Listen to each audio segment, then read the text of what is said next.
ओम श्री परमात्मने नमः। ओम श्री ओम श्री परमात्मने परमात्मने नमः। अथ बृहदारण्यकोपनिषद अथ अथ बृहदारण्यकोपनिषदः शांति पाठः। शांति पाठः। शांति पाठः। ओम पूर्णमदः पूर्णमिदं पूर्णमिदं पूर्णात् पूर्णमुदच्यते पूर्णात् पूर्णमुदच्यते पूर्णस्य पूर्णमादाय पूर्णस्य पूर्णमादाय पूर्णमेवावशिष्यते। पूर्णमेवावशिष्यते। पूर्णमेवावशिष्यते। ओम शांति शांति शांति शांति। शांति।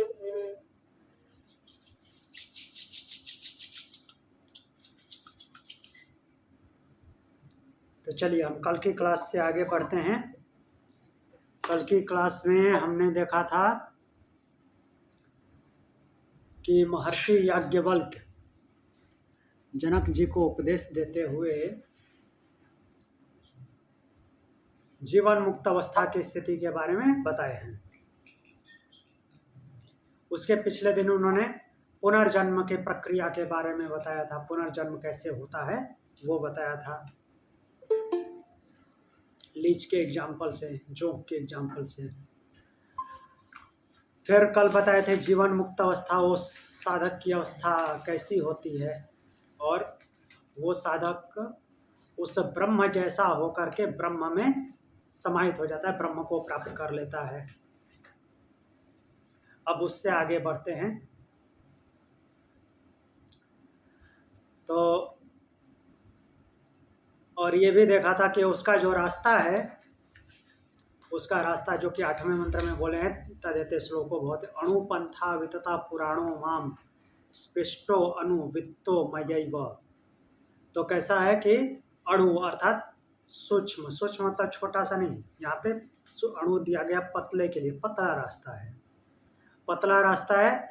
और कैसा है, वितता विस्तारित है, विस्तारित मतलब कि फैला हुआ नहीं, लंबा है, सीधा लंबा। हाँ सर्वव्यापी, सीधा लंबा नहीं, लंबा है, वो सर्वव्यापी है। फिर भी उसका रास्ता बहुत पतला है। साधक के लिए बात हो रही है, साधक को बहुत संभल के उस मार्ग पे चलना होता है। वो रास्ता बहुत पतला है, इधर उधर हिला डुला तो गिर जाएगा, और लंबा है। उस वो जो है वो यात्रा उसके उस तक पहुंचेंगे, अर्थात ब्रह्म की स्थिति तक अपने आप को ले जाने की अवस्था की बात कर रहे हैं। ब्रह्म, अपने आप को ब्रह्म जैसा बनाने के लिए बहुत लंबा रास्ता तय करना पड़ता है, क्योंकि वो ज्ञान का मार्ग है और पूर्ण प्राज्ञ है। ब्रह्म पूर्ण प्राज्ञ है।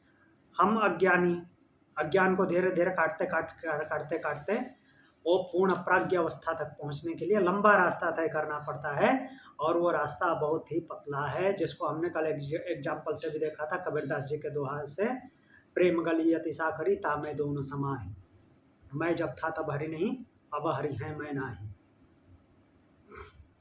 तो वो ऐसा रास्ता है जिसमें दो नहीं समा सकते, या तो मैं रहूँगा या ब्रह्म रहेगा।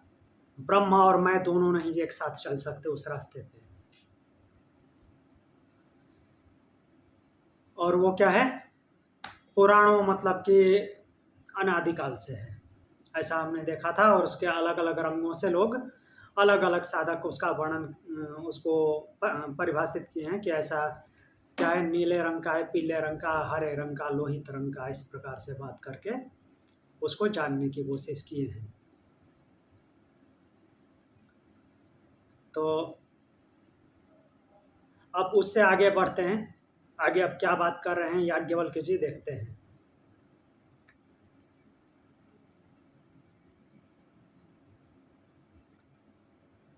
और उसी मंत्र में 8वें में ही बोला है, तेन धीरा अपीयन्ते ब्रह्म विद्य स्वर्गम लोकमिदम ऊर्ध्वम विमुक्ता। सब कुछ करता हुआ, वो सभी सुखों को भोगता हुआ, सबसे विमुक्त रहता हुआ क्या होता है, अपने आप को ऊपर उठा के ऊर्ध्वगमन करके विमुक्त हो जाता है, विशिष्ट रूप से मुक्त हो जाता है, उसका पुनर्जन्म नहीं होता। तो पहले जो बताए थे पुनर्जन्म की अवस्था बताए थे, उसके आगे ये मुक्त होने की अवस्था बताए हैं।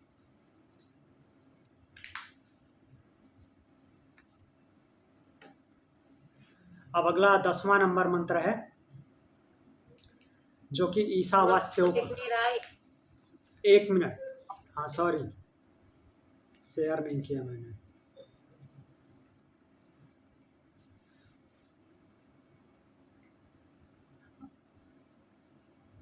अभी दिख रहा है जी। हाँ। तो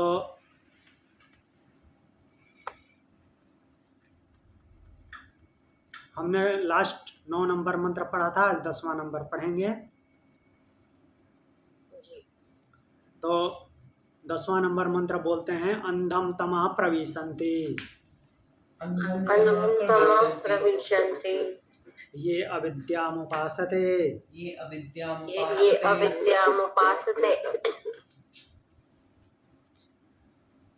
ततो भूय ईवते तमो, ततो भूय ततो ईवते तमो, य ओ विद्यया विद्ययामृताः, य उ या ओ विद्यायामृता। विद्यायामृता। तो ये सेम श्लोक जो है ईशावास्य उपनिषद का 9वां मंत्र है। अंधम तमा प्रविशन्ति, ये अविद्यामुपासते, ततो भूय ईवते तमो, या ओ विद्ययामृता। तो काफ़ी फेमस मंत्र है, जिसमें विद्या और अविद्या का वर्णन किए हैं। विद्या मतलब कि ब्रह्म, अविद्या मतलब प्रकृति, इस भाव से लेना है। विद्या मतलब कि जो कुछ जान के, बहुत कुछ जान करके बोलता रहता है, वो नहीं। तो बोल रहे हैं कि अंधम तमा प्रविशन्ति, अंधा अंधकार, तमा में मीन्स भी अंधकार होता है। 2 अंधकार मिल गए तो घनघोर अंधकार हो गया। घनघोर अंधकार में प्रवेश करते हैं कौन? ये अविद्यामुपासते, जो अविद्या की उपासना करते हैं। ठीक। ततो भूय ईवते तमो, या ओ विद्यायाम रता, और उनसे भी, ततो भूय ईवते तमो, उनसे भी घने अंधकार में वो गिरते हैं जो विद्या में रत हैं। तो यहाँ पे विद्या में रत होने का क्या मतलब? विद्या तो ब्रह्म है, उसमें जो रत हो गया वो कैसे अंधकार में गिरेगा? वो उस विद्या की पराकाष्ठा की बात नहीं कर रहे हैं। विद्या मीन्स हम जो विद्या ग्रहण करते हैं इस प्रकृति में, जो कुछ भी विस्तारित है और उससे रिलेटेड मीन्स उसका जो ज्ञान कराते हैं। कहने विद्या का मतलब यहाँ पे त्रय विद्या से लिया गया है। ठीक। तो त्रय विद्या, और फिर पहले अविद्या भी बोले हैं। अविद्या नीचे से मीन्स अज्ञानता से लिया गया है, कि जो अज्ञानता में जीते हैं, नहीं जानते, ठीक ठीक कुछ नहीं जानते, वो तो घनघोर अंधकार में गिरते हैं, उलझे रहते हैं। और जो विद्या की उपासना करते हैं, मीन्स जो विद्या में रत हैं, अर्थात बहुत कुछ जो हमारे साथ ज्ञान उपलब्ध है, यहाँ तक कि वेद, त्रय विद्या उपलब्ध है, उसको पढ़ करके अपने आप को विद्वान कहलाने वाले, अपने आप को विद्वान कहलाने वाले, उस विद्या के अहंकार में क्या है कि विद्या के अहंकार के वशीभूत हो गए हैं, कि मैं तो विद्यावान हूँ, मैं बहुत बड़ा ज्ञानी हूँ। जो इस अहंकार में चूर्ण हैं, अर्थात इस अहंकार में चूर हैं, उसी में लिप्त हैं, तो वो उनसे और घने अंधकार में गिरते हैं। जो जिनको नहीं जानकारी है, तो वो जितना जानता है उतना अपना ठीक ठाक कर्म करता है, वो अंधकार में तो गिरेगा। लेकिन जो ये अपने आप को ज्ञानी समझने वाले, अज्ञानी कहलाने वाले अहंकारी हैं, वो उनसे भी घनघोर अंधकार में गिरते हैं, क्योंकि वो ब्रह्म को नहीं जानते और न ही ब्रह्म के पास जाने वाला रास्ते पे वो चलने का प्रयास करते हैं। वो जो हमारे यहाँ ज्ञान उपलब्ध है उसी को जान करके पूर्ण ज्ञानी होने का अहंकार करते हैं, तो वो उनसे भी घने अंधकार में गिरते हैं, क्योंकि वो ब्रह्म तक नहीं पहुंचता। जो यहाँ तक कि त्रय विद्या जो ऋक यजुर साम है, ऋक यजुर साम इनको भी जानता है, लेकिन उससे ऊपर उठने की कोशिश नहीं करता या उससे ऊपर नहीं उठा और उतना ही ज्ञान है, ऐसा पूर्ण ज्ञान उसी को मानता है, तो वो उससे भी घनघोर अंधकार में गिरेगा। क्योंकि वो ना तो किसी देव को प्राप्त हुआ, कम से कम जो अज्ञानी है वो अपने इष्ट किसी श्रेष्ठ ये प्राणी को, श्रेष्ठ जीवात्मा को, श्रेष्ठ पुरुष को उपासना करके उसके जैसा तो वो हो लेता है ना। क्योंकि भगवान खुद बोलते हैं, जो मुझे जिस भाव से पूछता है मैं उसको उसी भाव से पूजता हूँ। ठीक, तो कम से कम वो जिसकी उपासना की, जिस देव की उपासना की, उस देव जैसा उसका संस्कार हो गया, उसके जैसा हो गया, मृत्यु के बाद फिर से पुनर्जन्म होगा उसका, तो कम से कम श्रेष्ठ तो होगा।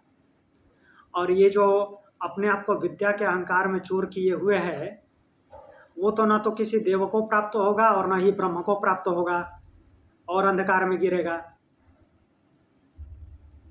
ठीक है,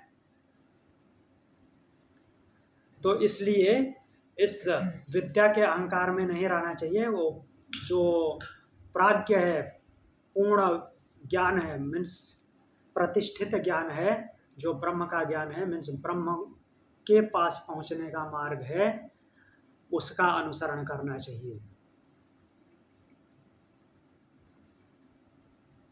आगे देखें, अनंदानाम ते लोका, अनंदानाम ते लोका, अंधेन तमसावृता, अंधेन तमसावृता, तांस्ते प्रेत्याभिगच्छन्त्या, तांस्ते गच्छन्त्या, अविद्यां स्वबुधो जनाः, अविद्यां सोऽबुधो जनाः। तो आगे उसी को आगे बढ़ाते हुए बोल रहे हैं, जो मीन्स अविद्या की उपासना करते हैं वो अंधकार में गिरते हैं, अर्थात जो प्रकृति में लिप्त हैं, अलग अलग लोगों में लिप्त हैं, वो तो अंधकार को प्राप्त होंगे ही। जो अपने आप को ज्ञानी समझ के ज्ञान में चूर्ण है कि मैं ब्रह्म को प्राप्त कर लूँगा, वो ब्रह्म को प्राप्त नहीं करते, क्योंकि वो ब्रह्म के मार्ग पे चलते नहीं हैं, वो अपने आप को ज्ञान के अहंकार में डुबोए हुए हैं। तो उनके लिए अब आगे क्या बोलते हैं, अनंदानाम ते लोका अंधेन तमसावृता। तो ऐसा जो लोक होता है वो क्या होता है, घनघोर अंधकार से आवृत्त है ऐसा लोक, जहाँ पे नंद नहीं है, अर्थात सुख नहीं होता, सुख का आभास नहीं होता, आनंदित भाव मीन्स जहाँ पे सुख का अनुभव नहीं होता, ऐसे लोग अर्थात ऐसी जगह अंधेन तमसावृता, घनघोर अंधकार से आच्छादित है। तास्ते प्रत्याभिगच्छन्त्य विद्वांसो अबुधो जना, तो वह अब जो कि अविद्वान, अविद्वान जो ज्ञानी नहीं है, जिनको बोध नहीं है, तो वो मर करके उनको ही प्राप्त होते हैं, उनको ही प्राप्त होते हैं, अर्थात जिस भाव से वो जाता है उसी को वो प्राप्त होता है। और ऐसे लोगों में कोई सुख नहीं होता, जहाँ पे भी पुनरागमन होता है वहाँ पे आनंदा मतलब कि आनंद होता है, अर्थात वो हायर लेवल का जो सुख की स्थिति होती है, जहाँ पे दुख का अनुभव और सुख का अनुभव ऐसा कुछ न हो, वैसी स्थिति, अर्थात एक प्रकार से बोले तो जो सुषुप्ति अवस्था जैसी स्थिति वहाँ पे नहीं होती। ऐसे लोग घनघोर अंधकार से आवृत्त होते हैं, जहाँ पे ऐसे अज्ञानी और अबोध, जिनको बोध नहीं है, वो पुनर्जन्म को प्राप्त होते रहते हैं। आगे बढ़ें।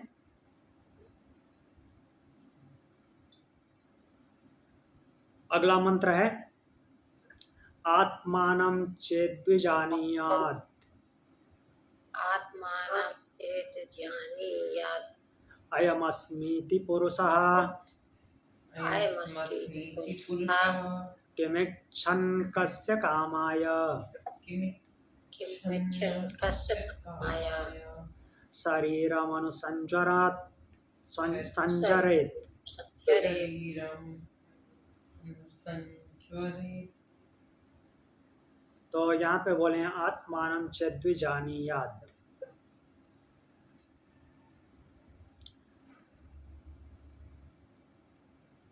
अस्मिति पुरुषः चेद्विजानीयात् अयम अस्मिति पुरुषः। तो वो साधक के बारे में बता रहे हैं कि जो साधक इस आत्म तत्व को ऐसे जान लेता है कि यह मैं ही हूँ, इस प्रकार से विशिष्ट रूप से उसको पहचान लेता है कि यह जो ब्रह्म है वो तो मैं ही हूँ, अर्थात यह आत्मा ही, आत्म तत्व ही वो ब्रह्म है। तो उसका क्या होता है कि मैं क्षण कस्य कामाय शरीरम अनुसंज्वरेत्। तो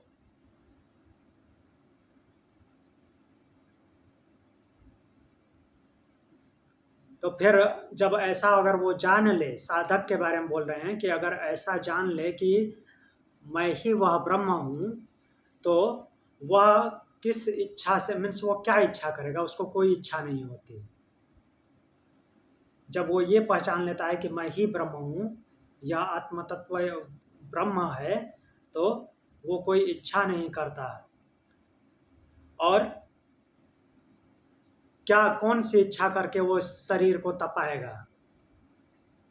इस शरीर के पीछे, अर्थात इस शरीर के चक्कर में वो अपने आप को तपाता नहीं है। कहने का तात्पर्य ये है, क्योंकि उसको ज्ञान हो गया है कि यह जो आत्म तत्व मेरे अंदर है यही ब्रह्म है। तो जब मैं ही ब्रह्म हूँ, मैं ही सर्वव्यापी हूँ, मैं ही सर्व हूँ, तो ऐसा साधक किस चीज की इच्छा करेगा? इस शरीर के पीछे क्यों अपने आप को तपाएगा?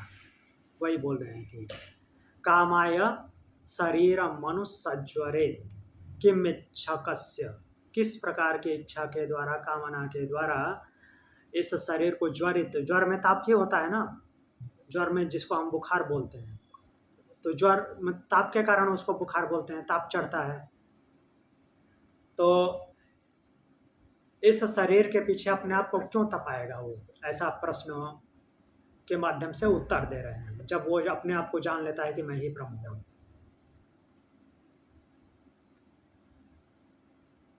आगे मंत्र देखें।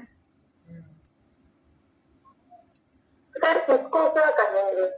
मैं ही ब्रह्म हूँ ये जानने को क्या कहेंगे? जैसे त्रय विद्या को विद्या कहा, वो नहीं जानने को अविद्या कहा। हाँ, तो ये जो ऐसे मैं ही ब्रह्म हूँ ये जानना, हाँ, तो क्या कहेंगे? ये ब्रह्म विद्या है। ब्रह्म विद्या, ओके सर, ठीक है। यस्यानुवित्ता प्रतिबुद्ध यस्यानुवित्ता प्रतिबुद्ध आत्मास्मिन् संदेह्य गहने प्रविष्टः गहने प्रविष्टः स विश्वकृत विश्वकृत स हि सर्वस्य कर्ता सा ही सर्वस्य कर्ता तस्य लोकः तस्य सौ लोक एव। लोक एव। तो बोल रहे हैं कि यस्यानुवित्त प्रतिबुद्ध आत्मा अस्मिन् संदेह्ये गहने प्रविष्टः।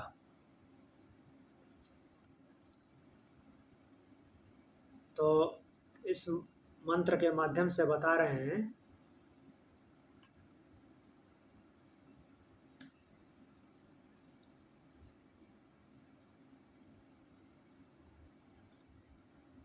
इसमें दो चीज़ों का वर्णन किए हैं। पहले तो बोल रहे हैं कि यस्यानुवित्त प्रतिबुद्ध, अनुवित्त प्रतिबुद्ध आत्मा अस्मिन् संदेहि सन गहने प्रविष्ट।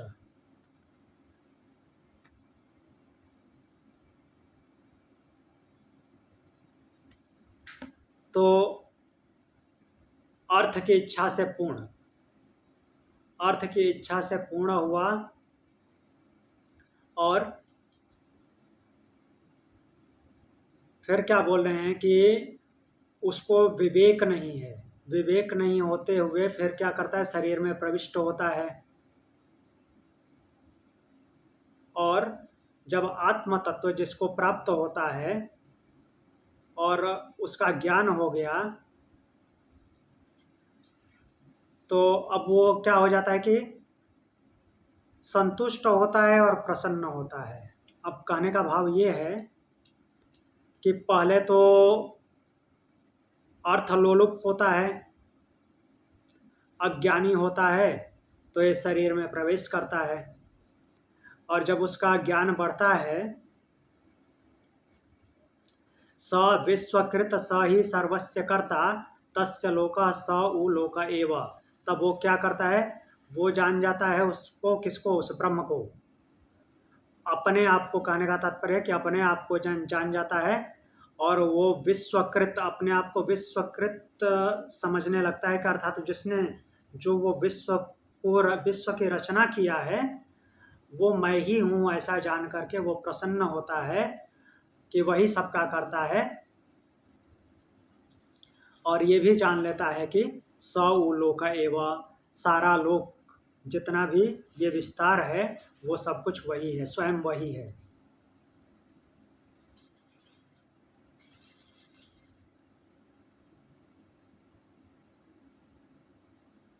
आगे देखें, कुछ पूछना है? जी आगे। तो जब अज्ञान होता है तो ये पुनरावृत्ति को प्राप्त होता है, नए नए शरीर धारण करता है, और जब ज्ञान हो जाता है तो विश्वकृत और सभी लोगों को पहचान लेता है कि वो सब कुछ मैं ही हूँ, और इस प्रकार से वो, उसको सारा ज्ञान हो जाता है कि सबका कर्ता मैं ही हूँ। ये उसका शरीर नहीं, वो अपने आप को सर्वरूप में जान लेता है। मतलब उसको रचयिता वाली भी फीलिंग आएगी, तो वो भी मैं ही हूँ।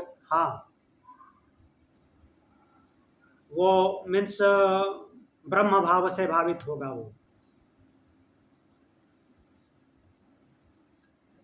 फिर आगे बोलते हैं, इह वसंतो अथ इह वसंतो अथ विद्मस्तद्वयं न विद्मस्तद्वयं चेदवेदिर्महति विनष्टिः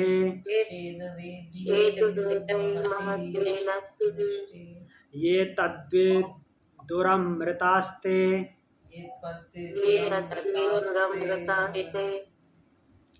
भवन्त्यथेतरे दुःखमेवापि तो पहले ब्राह्मी स्थिति का वर्णन किए हैं, फिर जो यहाँ पे पुनरावृत्ति को प्राप्त होते हैं उनका वर्णन किए हैं। इह वसंतो अथ विद्वस्तद्वयं न चेद वेदिर्महति विनष्टि। तो इस शरीर में रहते हुए जब वह जान लेता है तो क्या हो जाता है कि संतो अथ, संत स्वभाव का हो जाता है, मीन्स संत की प्रकृति वाला हो जाता है। यह वसंतो अथ, यहीं पे वह संत जैसा हो जाता है, अर्थात यहीं पे उस उच्च स्थिति को प्राप्त हो जाता है। विद्यस्तद्वयं चेद वेदिर्महति विनष्टि। और फिर क्या होता है, यदि उसे वह नहीं जान पाता, ये तद्विदुरम अमृतास्ते भवत्यथेतरे दुःखमेवापि। और बोल रहे हैं कि जो उसे जान, अगर देखिए दोनों लाइन में दोनों की बात किए हैं। एक जो कि उसको जान लेता है वो संत की अवस्था को प्राप्त कर लेता है, और जो नहीं जानता है वो क्या होता है, विनष्ट हो जाता है। चेदवे मिदम मरहति विनष्टि, विनष्ट वो नाश को प्राप्त होता है, अर्थात उसकी पुनरावृत्ति होती है। दूसरा, जो उस अमृत तत्व को जान लेता है तो वो मुक्त हो जाएगा, और अन्य लोग अन्यथेतरे दुखमेवाप्यन्ति, उसके अलावा जो अन्य लोग हैं वो दुख को प्राप्त होते हैं, अर्थात फिर से वापस आएंगे तो दुख होगा। जो उसे जान लेगा वह यहीं पे संतोवत संत जैसा हो जाएगा, अर्थात जीवन मुक्त अवस्था को प्राप्त हो जाएगा। यहीं पे रहते हुए उसके जैसी स्थिति हो जाएगी, उस ब्रह्म के जैसी स्थिति। और जो नहीं जानते उनको बड़ी हानि होगी, वो विनष्ट हो जाएंगे, मीन्स फिर से उनका जन्म होगा। जो जान लेते हैं वो क्या हो जाएंगे, अमृतास्ते, अमृतत्व को प्राप्त हो जाएंगे। जो नहीं जानते अन्य लोगों को क्या होगा, अन्यथेतरे दुखमें वापियन्ति, दुख झेलना पड़ेगा और फिर से वापस आना है, ऐसा बोलते हैं। फिर देखते हैं याज्ञवल्क्य जी आगे क्या बोलते हैं।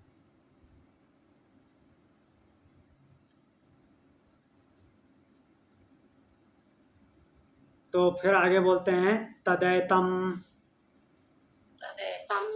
अनुपश्यत्यात्मानं अनुपश्यात्मानं देवमंजसा देवमंजसा ईशानं ईशानं भूतभव्यस्य भूतभव्यस्य न ततो विजुगुप्सते। न ततो विजुगुप्सते। तो क्या बोल रहे हैं कि यदैथम पश्यत्यात्मानं देवमंजसा ईशानं भूतभव्यस्य न ततो विजुगुप्सते। तो जब वह भूत और भविष्य के ईशान, ईशान मतलब कि स्वामी, अधिष्ठाता, ठीक, तो उसको, और क्या बोल रहे हैं, कर्म फलदाता, यद्वै तद मनुपश्यत आत्मानं देव मंजसा। तो भूत भविष्य के जो स्वामी ईशान है उसको, और जो सबका भरण पोषण करने वाला है, या सभी के कर्मों के फल का वो है, नियंता है, कौन क्या कर्म कर रहा है उसके अनुसार फल देने वाला, उसको यह जो साधक है जान लेता है तो क्या होता है, न ततो विजुगुप्सते, वह किसी भी प्रकार से किसी तरह की इच्छा नहीं करता, उसको जुगुप्सा नहीं होती किसी तरह की। यहाँ तक कि ये उसकी भी इच्छा नहीं करता, अपने आप ही उसको प्राप्त हो जाता है। इच्छा विजुगुप्सते मीन्स विशिष्ट रूप से किसी भी प्रकार की इच्छा नहीं करता, जुगुप्सा नहीं होती, उसके मन में कुछ भाव नहीं उठते।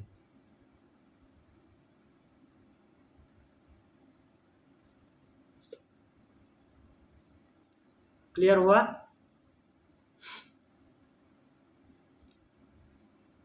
आगे बढ़ते हैं। यस्माद्दर्वा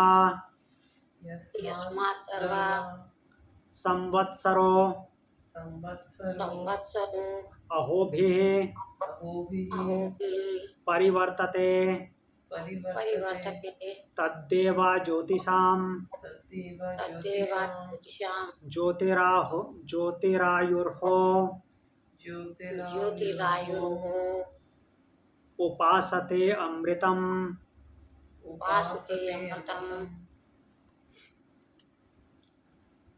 तो पिछले वाले में बोले हैं कि जब उसको उस देव को जान लेता है, अर्थात उस ब्रह्म को जान लेता है, और उस कर्म फलदाता ईशान को, जो कि भूत और भविष्य का स्वामी है, उसको जान लेता है, तो उसको किसी चीज़ की विशिष्ट रूप से इच्छा नहीं होती, कोई इच्छा नहीं होती। विशिष्ट रूप से कोई इच्छा नहीं होती, ऐसा बोले हैं। फिर आगे बोल रहे हैं इस मंत्र में कि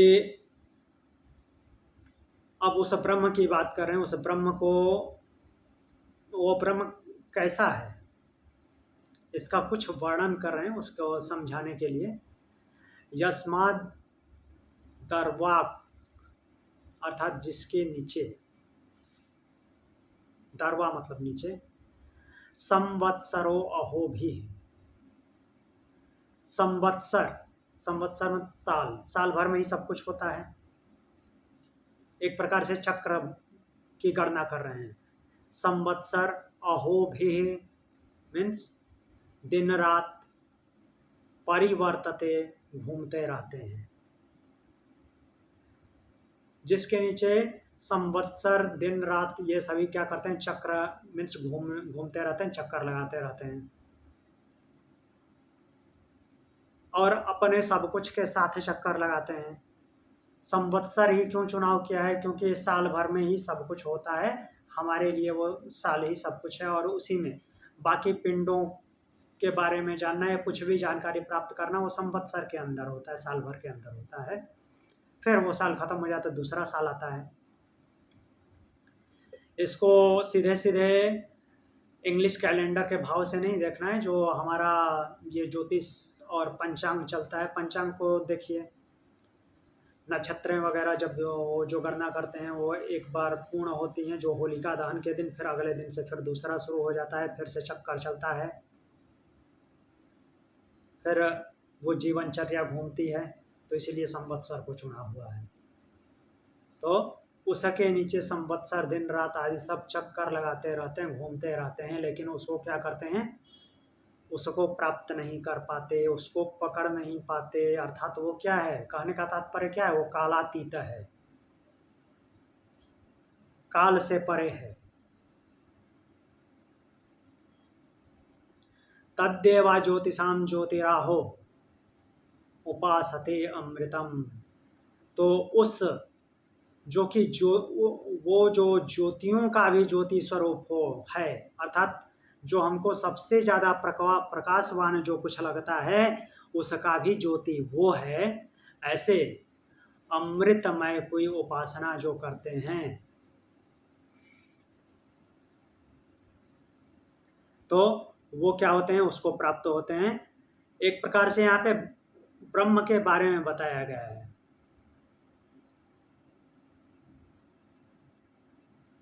कि संवत्सर वगैरह जो भी हैं, संवत्सर दिन रात ये सब उसके नीचे ही चक्कर लगाते हैं। उसको क्या करते हैं कि उसको पार नहीं कर पाते, उसको अपने में समाहित नहीं कर पाते। तो कहने का तात्पर्य है कि वो जो ब्रह्म है वो कालातीत है और उसी की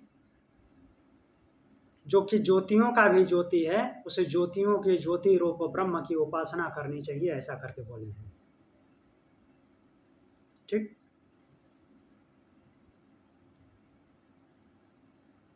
अब आगे देखते हैं आगे क्या बोलते हैं।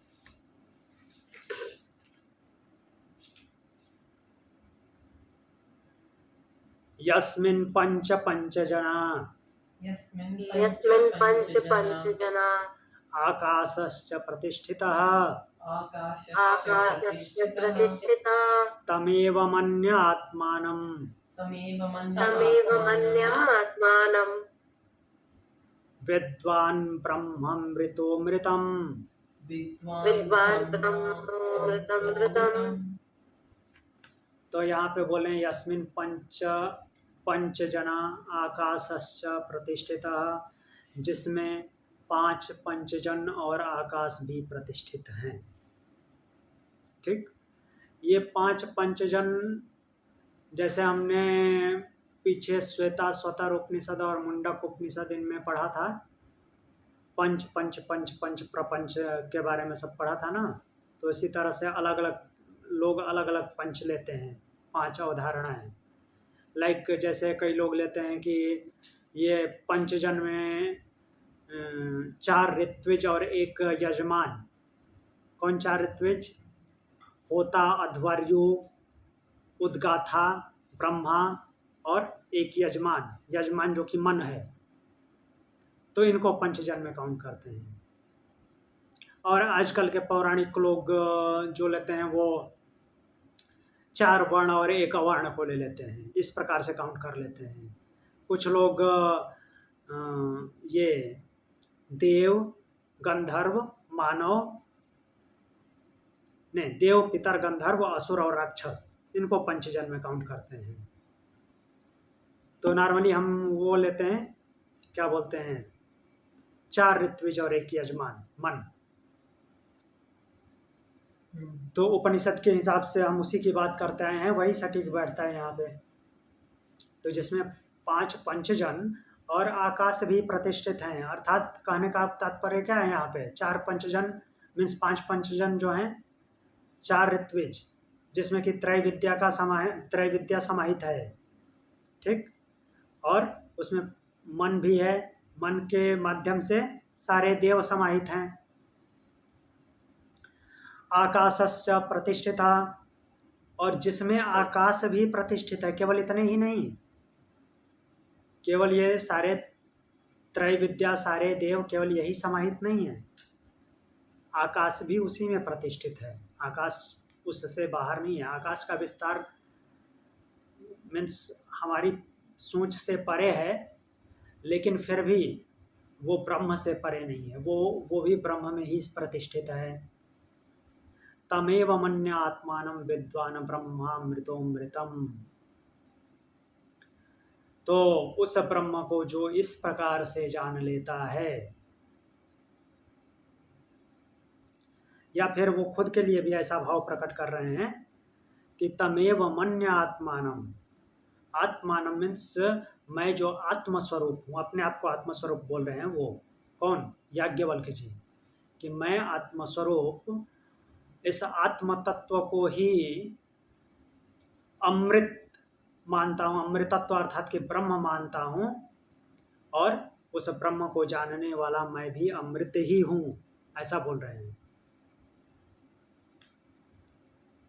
अपने माध्यम से उस ब्रह्म को बता रहे हैं कि मैं उस ब्रह्म को जानने वाला अपने आप को अमृतत्व समझता हूँ, और वो मैं जो हूँ वही ब्रह्म रूपी अमृत ही हूँ। 4 ऋतु में 3 त्रैविद्या, 1 यजमान, मन, 5वां क्या होगा, त्रिविद्या प्लस। वो तो तीनों का कॉम्बिनेशन है ना, जो अथर्ववेद का ज्ञाता है ब्रह्मा।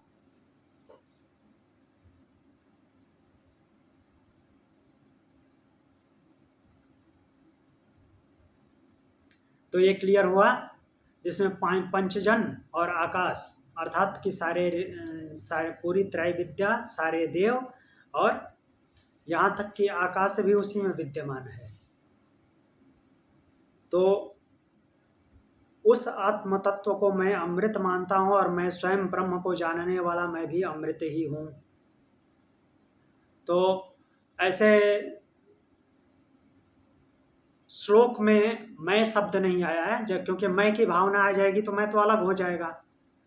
बट समझने के लिए ऐसा बोल रहे हैं कि हमारी तरफ से समझने के लिए ऐसा बोला जाएगा कि वो अपने आप को ऐसा बोल रहे हैं कि वो भी ब्रह्म को जानने वाले अमृत ही हैं।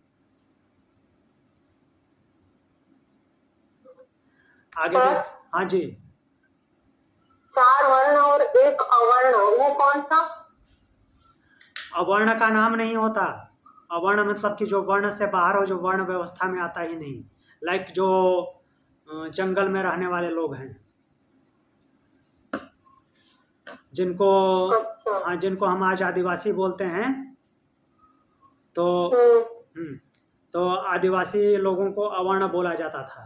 मीन्स वो वर्ण व्यवस्था से बाहर है, वर्ण व्यवस्था में नहीं आते थे, वो अभी भी नहीं आते। भले ही उनके रहन सहन को लेकर के, चूँकि उनके पास प्रॉपर्टी वगैरह नहीं होती है, समृद्ध नहीं है, तो इसलिए हम उनको क्या करते हैं कि आज के जो वर्ण व्यवस्था के लोग उनको लो ग्रेड में देखते हैं, मीन्स अपने से नीचा देखते हैं, क्योंकि उनके पास प्रॉपर्टी नहीं है।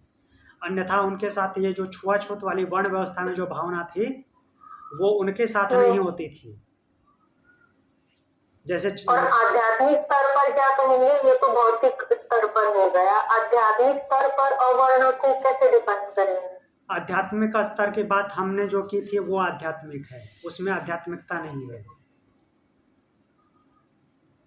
आध्यात्मिकता के लिए हमने चुनाव किया ओके, मतलब जो आध्यात्म, मतलब इन चीजों से जो ऊपर जैसे कि जाने लगे तो उसको अवर्ण कहेंगे, जो अधिदैव की तरफ चला जाएगा।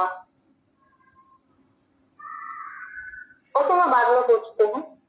ठीक है, वहाँ वर्ण व्यवस्था में हम सीधे सीधे उसको देखे थे, वर्ण को सीधे सीधे काउंट किए थे, ऐसा अधिदैव अधिभूत अधियज्ञ समझ के नहीं काउंट किए थे।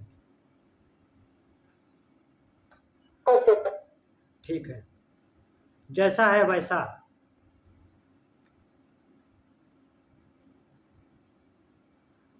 फिर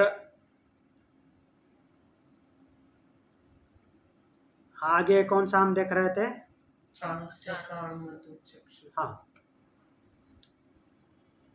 तो ये 5 पंचजन हो गए थे। अब देखते हैं 18वां मंत्र।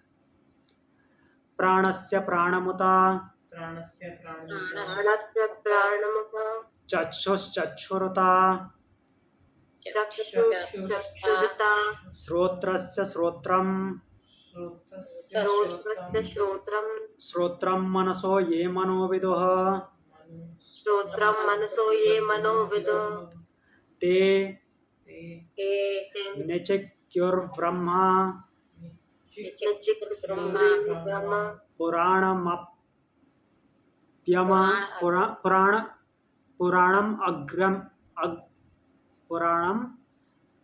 अग्र्यम।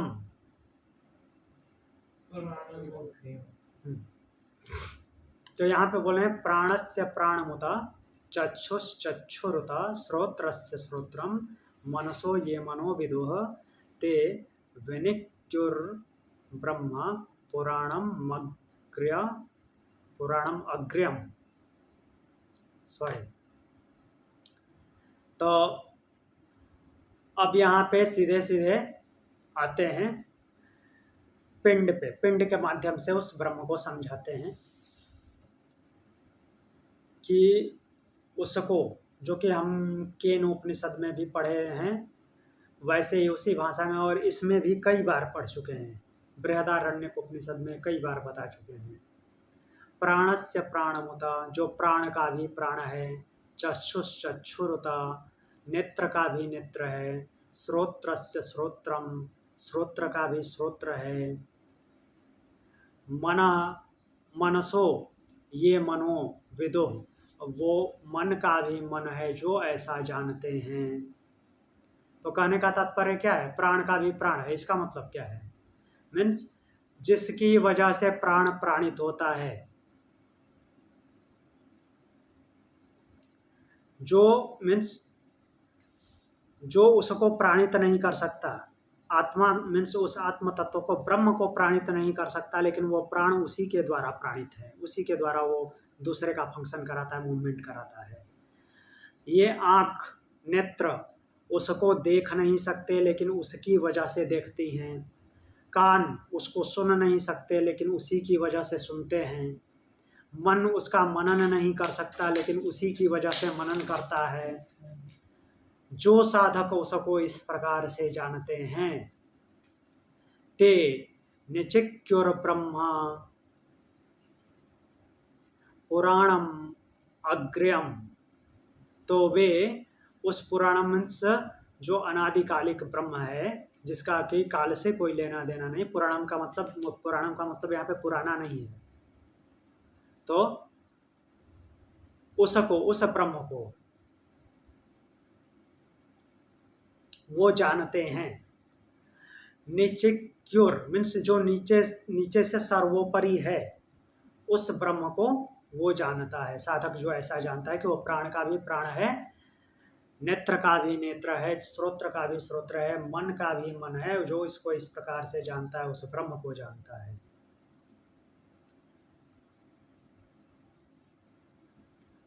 ठीक है, अगला मंत्र देखते हैं।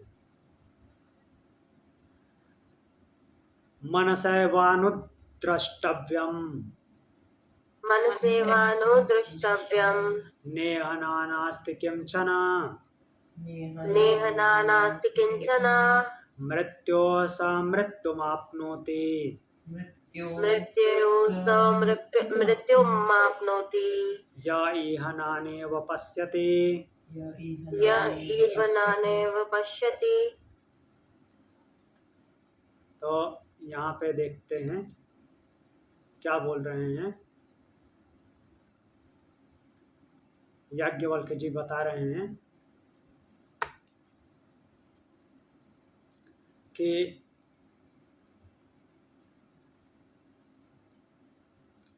मनसैवानुद्रष्टव्य नेह नानास्ति किंचन, जो मन से ही उसको देखता है।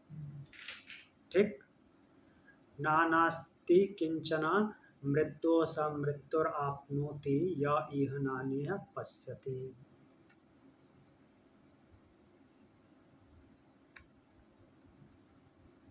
तो जो उसको मन से ही देखता है, या ऐसा भी भाव है कि उसको मन से ही देखना चाहिए, कहीं और से नहीं। अर्थात कहने का तात्पर्य है कि अंतःकरण से उसको देखना चाहिए, बाहरी नेत्र उसको नहीं देख सकते, उसको अंतःकरण से अनुभव किया जाता है। और इसमें नया कुछ भी नहीं है। तो जो कोई भी उसमें कुछ नया देखने की वो करता है, चेष्टा करता है कि कुछ नए तरीके से, कुछ अलग तरीके से वो दिख जाए, अनुभूत हो जाए, तो उसको वो प्राप्त नहीं होता। वो नए देखने के चक्कर में पड़ा रहता है। अर्थात वो क्या है कि वही अंधा तमा प्रलीयंते जैसी भाव है। अज्ञानता में और ज्ञान की पराकाष्ठा के इसी चक्करों में पड़ करके वो फिर पुनर्जन्म को प्राप्त होते हैं। तो उसी बात को यहाँ पे बोले हैं कि मना सैवानुद्रष्टव्यम, उसको मन से ही देखना चाहिए। नेहा नास्ति किंचन, और किसी तरह से नहीं देखना चाहिए, उसमें कुछ नया ढूंढने की कोशिश नहीं करनी। अगर नया ढूंढने की कोशिश करेंगे तो मृत्यु स मृत्यु प्राप्नोति, मृत्यु पे मृत्यु प्राप्त होगी। तो मृत्यु पे मृत्यु को प्राप्त होंगे जो उसको नए के समान देखते हैं।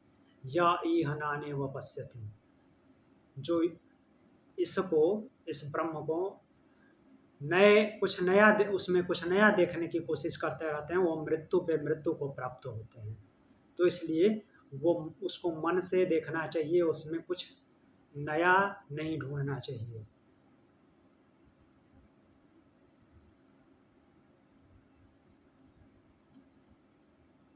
इस प्रकार से याज्ञवल्क्य जी राजा जनक को बताते हैं। अगला मंत्र हम देखते हैं। एकदैवानुद्रष्टव्यम्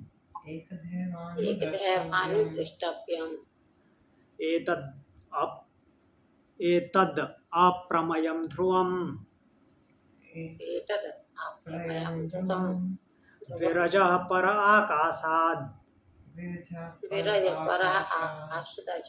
अज आत्मा महान् ध्रुवः।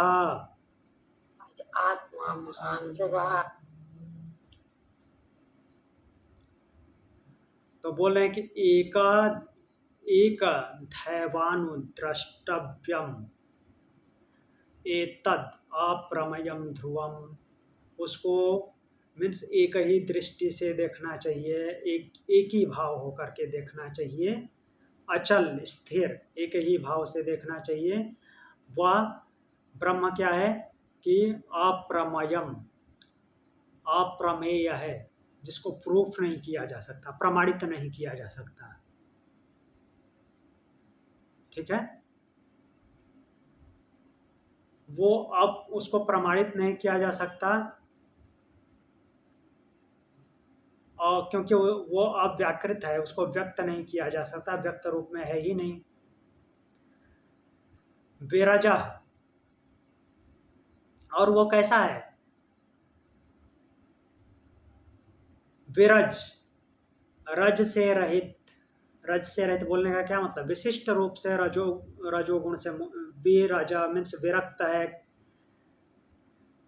ये वि शब्द कई अर्थों में आता है, यहाँ पे विरक्त भाव से आया है, विरक्त है, इसी विरक्त से बना है वैराग्य। तो वो किससे विरक्त है, रज से, रजोगुण से विरक्त है, मीन्स उसके अंदर कोई कामना नहीं उठती, कामनाओं से रहित है। पर आकाशाद, पर आकाशाद मीन्स आकाश से भी परे है, आकाश से भी ऊपर है।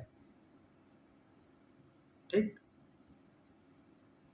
तो यहाँ जो अर्थ में लिखा है आकाश से भी सूक्ष्म, अर्थात सूक्ष्मता। और यहाँ पे श्लोक में ऐसा नहीं लिखा है, तो आकाश का एग्जाम्पल इसीलिए दिया है, जैसा कि भगवत गीता में भगवान भी देते हैं, सूक्ष्मता में आकाश जैसा सूक्ष्म, वो आकाश का एग्जाम्पल दिए इसलिए आकाश जैसा बोले हैं, बट वह आकाश से भी सूक्ष्म है और विस्तार में आकाश से भी विस्तारित है, क्योंकि आकाश का ही एग्जाम्पल उसको दिया जा सकता है और किसी का नहीं दिया जा सकता, क्योंकि सूक्ष्मता में अति सूक्ष्म आकाश है और विस्तार का भी उसका अंत नहीं मिलता है। वही मीन्स, और ब्रह्म की सूक्ष्मता और विस्तार आकाश से भी बढ़ के है, क्योंकि अभी हमने पढ़ा था कि आकाश भी उसी में स्थित है। ठीक, तो वह ब्रह्म अप्रमेय है, उसको प्रमाणित नहीं किया जा सकता है, उसको प्रूफ नहीं किया जा सकता है, तो उसको एक ही भाव से ध्रुव अचल देखना चाहिए, ऐसा बोल रहे हैं, क्योंकि वो आकाश से भी सूक्ष्म और आकाश से भी विस्तृत है, अजन्मा है, आत्मा महान ध्रुव, और वो जो आत्म तत्व है महान है और ध्रुव है, स्थिर है, कहीं आता जाता नहीं है। ठीक है, इस प्रकार से बोले हैं। एक मंत्र और देख लेते हैं, 21 नंबर। तमेव धीरो विज्ञाय तमेव धीरो विज्ञाय प्रज्ञां कुर्वित ब्राह्मणः प्रज्ञां कुर्वित ब्रह्मणः नानुध्यायात् बहून् शब्दान् नानुध्यायात् बहून् शब्दान् वाचो विग्लप, एक मिनट, वाचो विग्लापनम ही तदेति, वाचो विग्लापनम हि तदेति। तो बोल रहे हैं कि तमेव धीरो विज्ञाय प्राज्ञं कुर्वित ब्राह्मणः, तो जो बुद्धिमान प्राज्ञ प्रतिष्ठित ज्ञान वाले, ठीक है, हैं, ऐसे धीर को उस ब्रह्म को जानना चाहिए, प्रज्ञा से, अर्थात कि प्रतिष्ठित ज्ञान से ही जानना चाहिए। तमेव धीरो, चूँकि उस ब्रह्म को धीर लोग ही जान पाते हैं, हमने कई उपनिषदों में भी देख चुके हैं हम कि उसको जानने वाले धीर होते हैं। यहाँ तक कि ईशावास्य उपनिषद में कई बार लिखा है कि धीर लोगों से हम ऐसा सुनते आए हैं, जो धैर्यवान लोग हैं। जिसमें धैर्य ही नहीं है वो क्या ब्रह्म को जानेगा, वो प्रकृति को ही ठीक से नहीं जान पाता।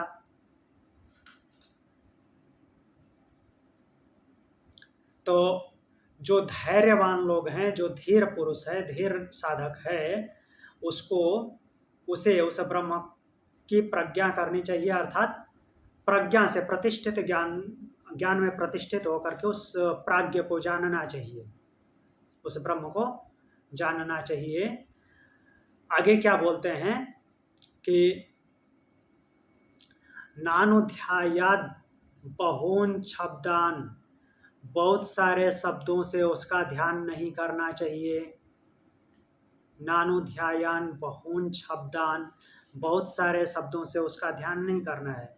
अच्छा, इसको जान लूँ, इसके माध्यम से शायद वो प्राप्त हो जाए, इससे नहीं प्राप्त हुआ, अच्छा रुको, इस क्षेत्र में अब रिसर्च करता हूँ, इससे शायद वो प्राप्त हो जाए। तो बोल रहे हैं कि नानुध्यायात बहून शब्दान, उसको बहुत सारे शब्दों से जानने की कोशिश नहीं करनी है। वाचो विज्ञापनम ही तदेति, जो ऐसा करते हैं वो क्या करते हैं, ये एक प्रकार से क्या है कि वाणी का श्रम है और कुछ नहीं। वाणी का श्रम क्यों बोल रहे हैं, इधर उधर से जानना, बहुत सारे शब्दों का प्रयोग करना उसको जानने के लिए। वाणी से ही प्रयोग होता है ना शब्द, भले मुख खोल के बोलें या ना करें, एक प्रकार से वो वाणी ही कही जाएगी, क्योंकि शब्द तो उत्पन्न हो रहा है अंदर से। तो बोल रहे हैं कि वो वाणी का श्रम है, ऐसा करने से वो ब्रह्म नहीं जाना जा सकता। कि रुको रुको, इधर से नहीं प्राप्त हुआ, अब ये क्षेत्र में काम करता हूँ, इस फील्ड में जानकारी इकट्ठा करता हूँ, इससे प्राप्त हो जाएगा, नहीं प्राप्त होगा। ये केवल वाणी का श्रम है। तो बहुत सारे शब्दों से उसका ध्यान नहीं करना चाहिए। तो कहने का तात्पर्य है कि उसको एक ही भाव से होकर के, धीर पुरुष उसको मीन्स स्थिर होकर के उस ब्रह्म को, अपनी बुद्धि को स्थिर करके, ज्ञान को प्रतिष्ठित करके उस ब्रह्म को जानते हैं। बहुत सारे शब्दों का प्रयोग करके जानने की कोशिश ना करें, क्योंकि वो वाणी का श्रम है। हाँ, तो कहने का भाव वही है, ओम पे, अर्थात अपने ज्ञान को प्रतिष्ठित करके जो उसका वाचक है उसके माध्यम से जाने।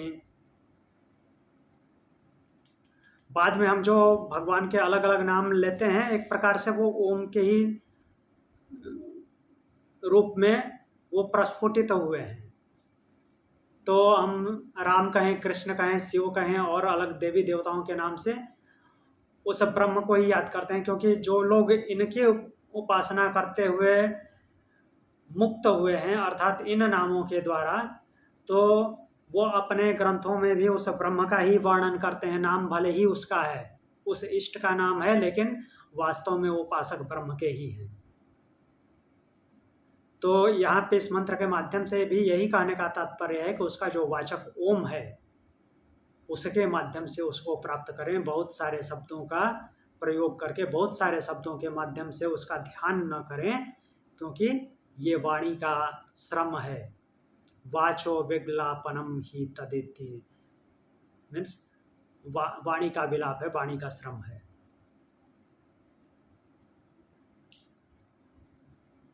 तो आज के लिए इतना ही। कुछ और पूछना है? नहीं गुरुजी। Thank you. सर उन्होंने कहा कुछ नया नहीं बोलना चाहिए उसमें, उसका मतलब क्या था? क्या उन्होंने कहा ना इस श्लोक में कि कुछ नया मत ढूंढो उसमें।